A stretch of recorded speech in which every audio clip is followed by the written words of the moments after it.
Albert Einstein once said, everybody's a genius, but if you judge a fish by its ability to climb a tree, it will live its whole life believing that it is stupid. Ladies and gentlemen of the jury, today on trial we have modern day schooling. Glad you could come. Not only does he make fish climb trees, but also makes them climb down and do a 10-mile run. Tell me, school, are you proud of the things you've done? Turning millions of people into robots, do you find that fun? Do you realize how many kids relate to that fish swimming upstream in class, never finding their gifts, thinking they are stupid, believing they are useless?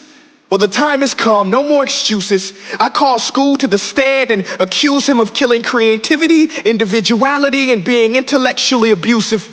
He's an ancient institution that has outlived his usage. So, Your Honor, this concludes my opening statement, and if I may present the evidence of my case, I will prove it.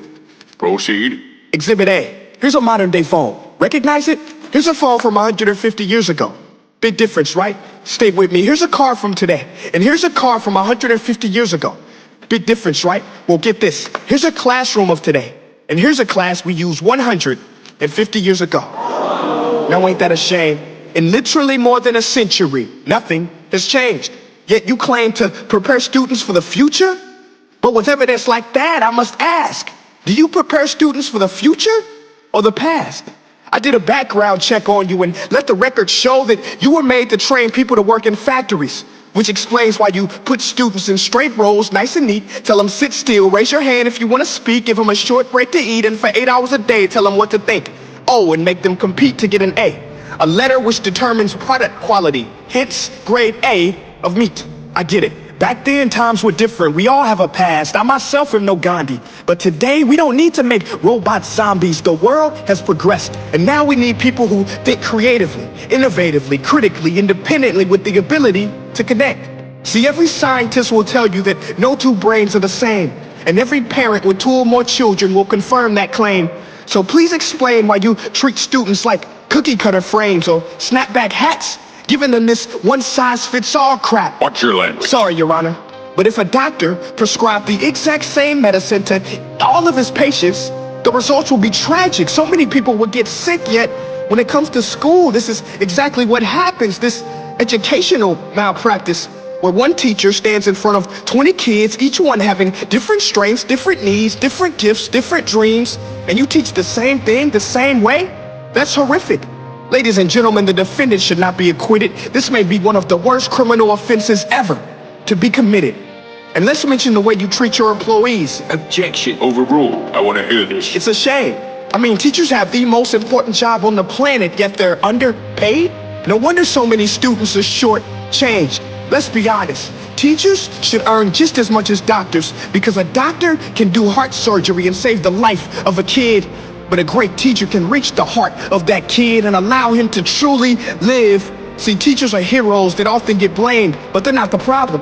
They work in a system without many options or rights. Curriculums are created by policymakers, most of which have never taught a day in their life.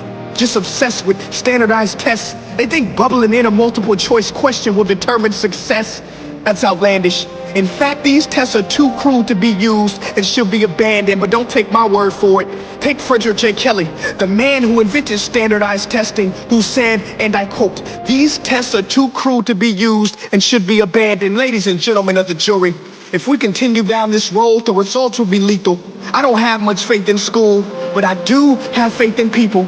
And if we can customize healthcare, cars, and Facebook pages, then it is our duty to do the same for education, to upgrade it, change it, do away with school spirit, because that's useless. Unless we're working to bring the spirit out of each and every student, that should be our task. No more Common Core. Instead, let's reach the core of every heart in every class. Sure, math is important, but no more than art or dance. Let's give every gift an equal chance. I know this sounds like a dream, but countries like Finland are doing impressive things. They have shorter school days, teachers make a decent wage, homework is non-existent, and they focus on collaboration instead of competition. But here's the kicker, boys and girls. Their educational system outperforms every other country in the world. Other places like Singapore are succeeding rapidly. Schools like Montessori, programs like Khan Academy, there is no single solution. But let's get moving, because while students may be 20% of our population, they are 100% of our future. So let's attend to their dreams, and there's no telling what we can achieve. This is a world in which I believe, a world where fish are no longer forced to climb trees. I'll rest my case.